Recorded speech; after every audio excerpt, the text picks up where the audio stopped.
City న్యూస్కు స్వాగతం. రాజకీయాలకు అతీతంగా అందరికీ సంక్షేమ పథకాలు అందిస్తున్న ముఖ్యమంత్రి జగన్మోహన్ రెడ్డిని మరొకసారి గెలిపించుకోవాల్సిన అవసరం ఉందని వైసీపీ అభ్యర్థి పేర్నికిట్టు అన్నారు. రాజకీయాలకు అతీతంగా అందరికీ సంక్షేమ పథకాలు అమలు చేస్తున్న ముఖ్యమంత్రి జగన్మోహన్ రెడ్డిని మరొకసారి గెలిపించుకోవాల్సిన అవసరం ఉందని వైసీపీ అభ్యర్థి పేర్నికిట్టు అన్నారు. దేశాయిపేటలోని మసీదులో రంజాన్ సందర్భంగా నిర్వహించిన ప్రత్యేక ప్రార్థనలలో అనంతరం జరిగిన ఇఫ్తార్ విందులో ముస్లిం పెద్దలతో కలిసి పేర్నికిట్టు పాల్గొన్నారు. మున్సిపల్ మాజీ చైర్మన్ సిలార్దాదా, మార్కెట్ యార్డ్ మాజీ చైర్మన్ అచ్చాబా, వైసీపీ నాయకులు, కార్యకర్తలు తదితరులు పాల్గొన్నారు. ప్రతి ఒక్క ముస్లింస్ని కూడా శుభాకాంక్షలు తెలియజేయాలని చెప్పే ఉద్దేశంతో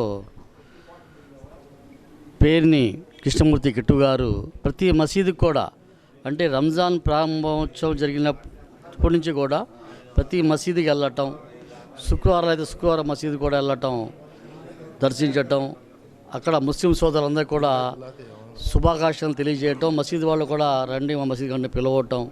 మరి ఈరోజు గడ్డి బజార్లో ఉన్నటువంటి మజీదే సల్మానే ఫార్సీ అనేటువంటి మసీదుకి రావటం జరిగింది.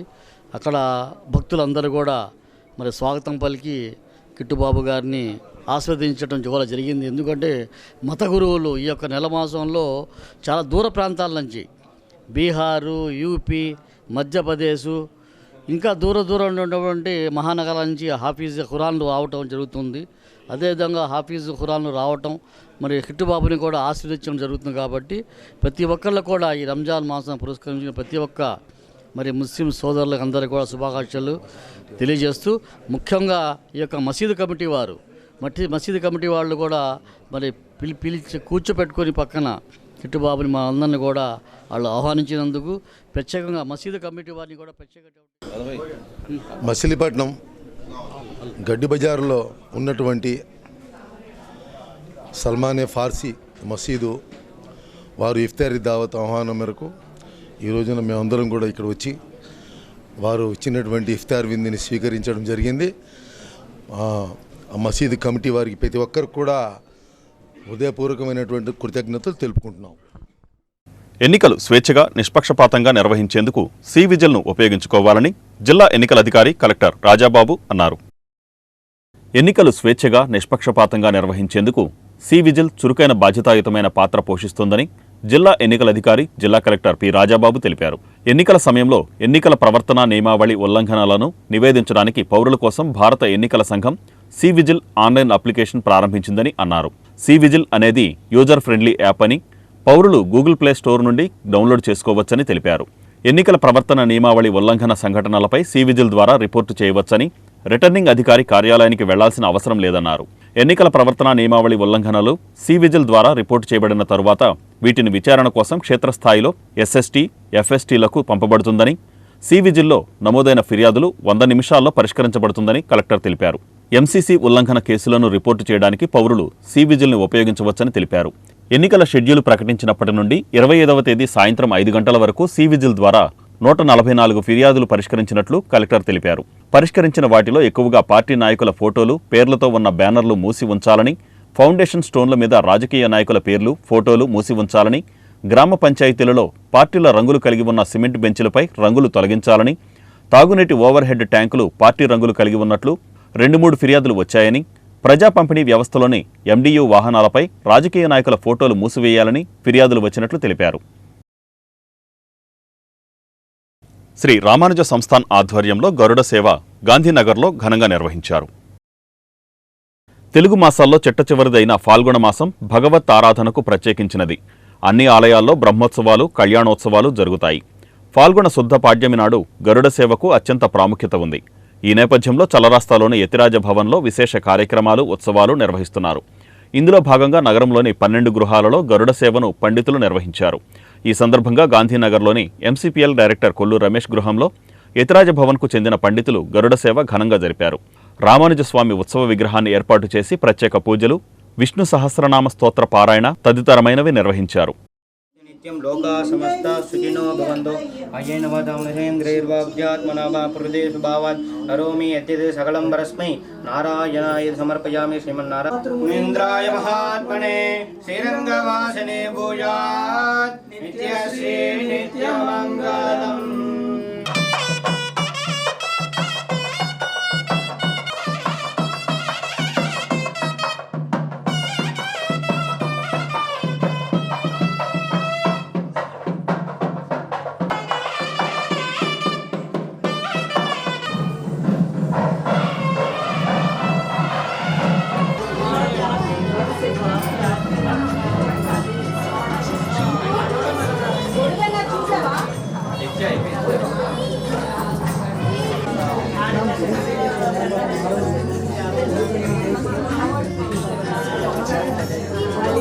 नमः सदसे नमः सदसस्पदये नमः सखीनां पुरोगाणां चक्षुषे नमो देवे मातरं मुनिं लक्ष्मीनाथसमारम्भां नादयां नमध्यमाम् अस्मदाचार्यपर्यन्तां वन्दे गुरुपरम्परां यो नित्यमच्युतपदां भजैस्मरस्म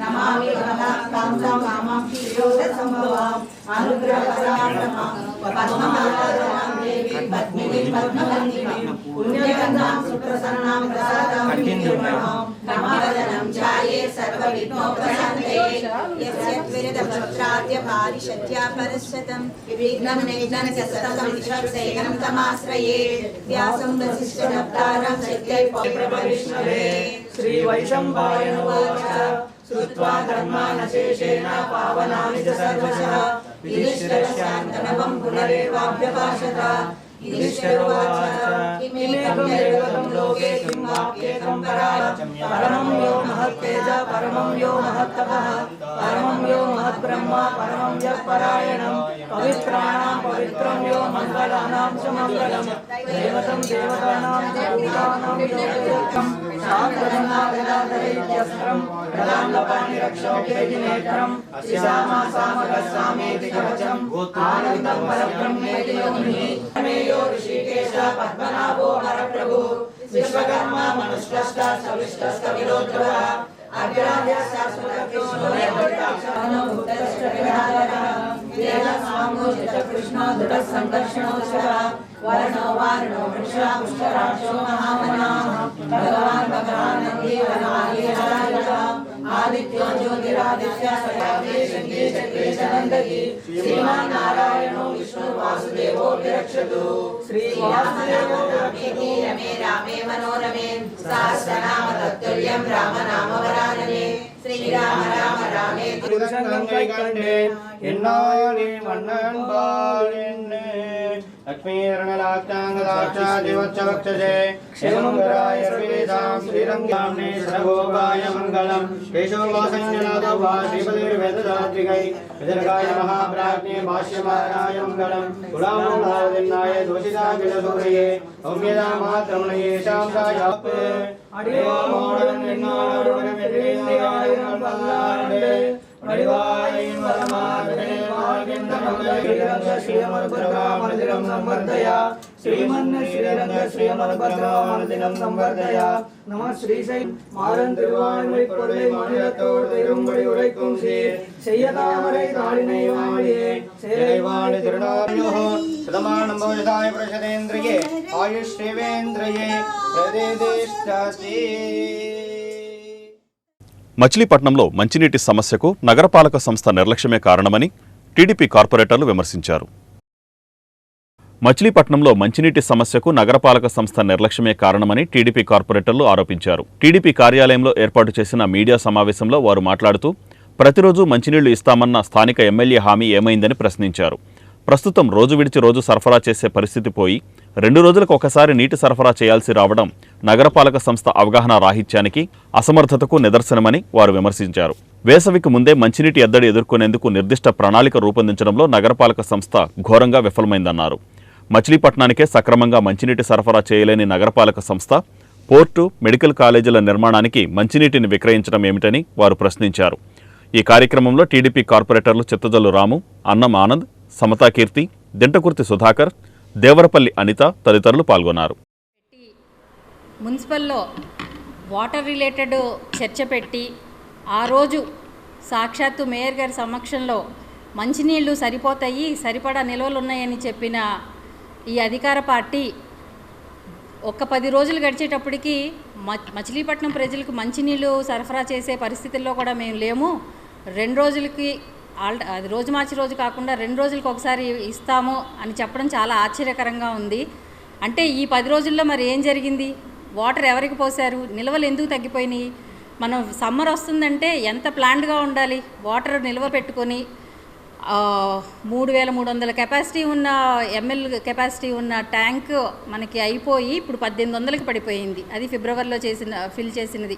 అంటే ఈ మధ్యలో మనకి సరి అయిన ఎస్టిమేషన్ లేకుండా పోర్ట్ రోడ్లో నీళ్ళు అడిగారని ఏ అధికారంతో మరి వాళ్ళకి ఇస్తున్నారో కూడా అర్థం కావట్లేదు. అంటే ఇక్కడ ఉన్న మచిలీపట్నం నగర ప్రజలు దాహార్తితో ఎండిపోయి ఎలా అయిపోయినా పర్వాలేదు కానీ పోర్టులకు మాత్రము ట్యాంకర్లు పంపించేయాలి. అంటే వాళ్ళ నుంచి వచ్చే మనీ కోసము ఇలాంటి ప్రజలు ఇబ్బందికర నిర్ణయాలు అయితే మాత్రం వాళ్ళు తీసుకుంటున్నారు. ఇది చాలా దురదృష్టకరము.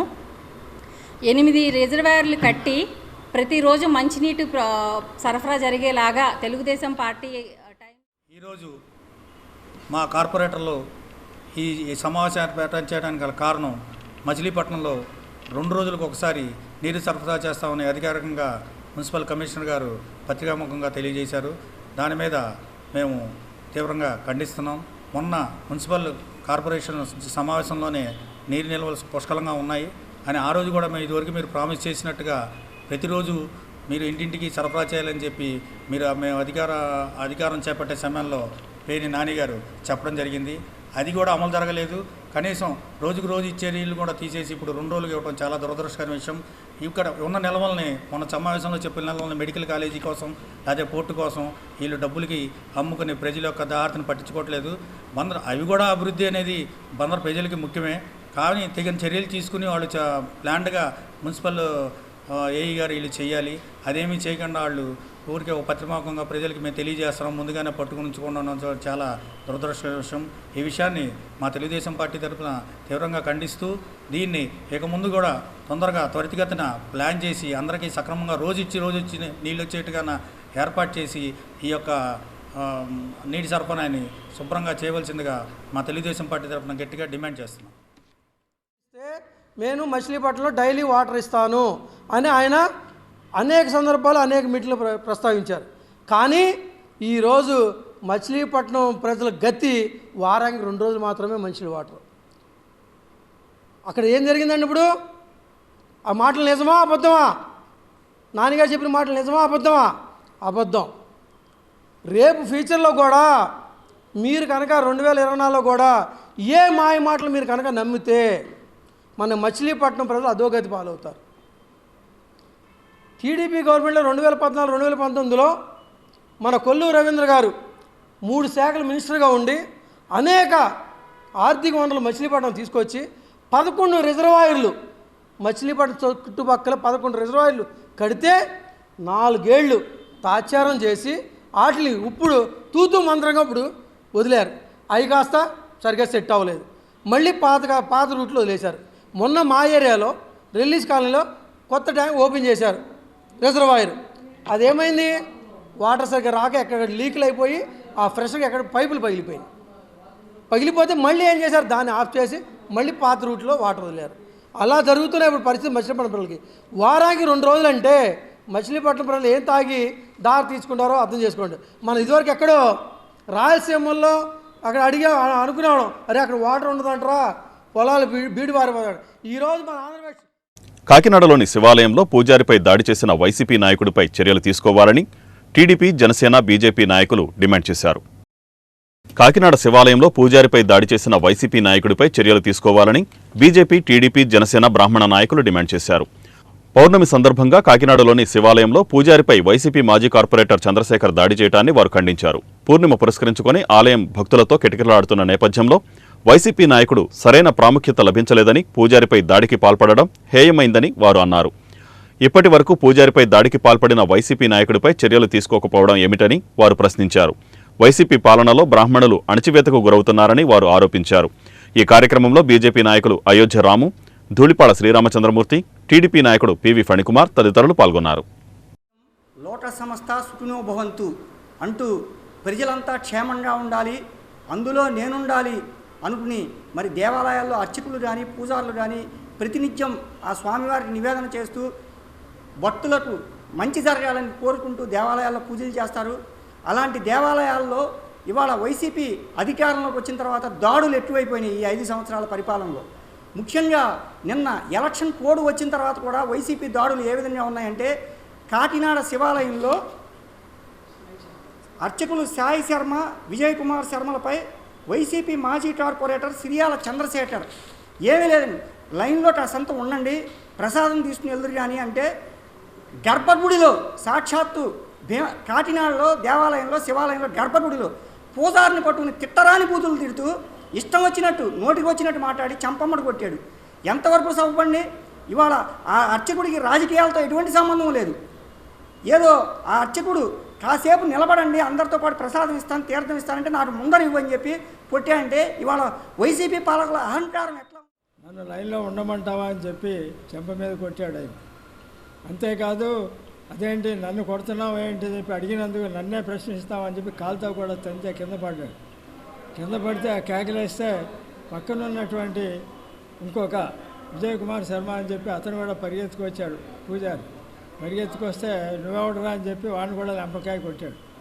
ఇదంతా కూడా భక్తులు చూస్తుండగా జరిగినటువంటి సంఘటన ఇది. ఇదంతా కూడా సీసీ వాటిలో రికార్డ్ అయ్యింది కూడా. ఈయన అంతేకాకుండా దేవాలయంలో గర్భగుడిలో పచ్చిబూతులు మాట్లాడాడు. చాలా అనరాని మనం చెప్పుకోవడానికి కూడా సిగ్గు అనమాట.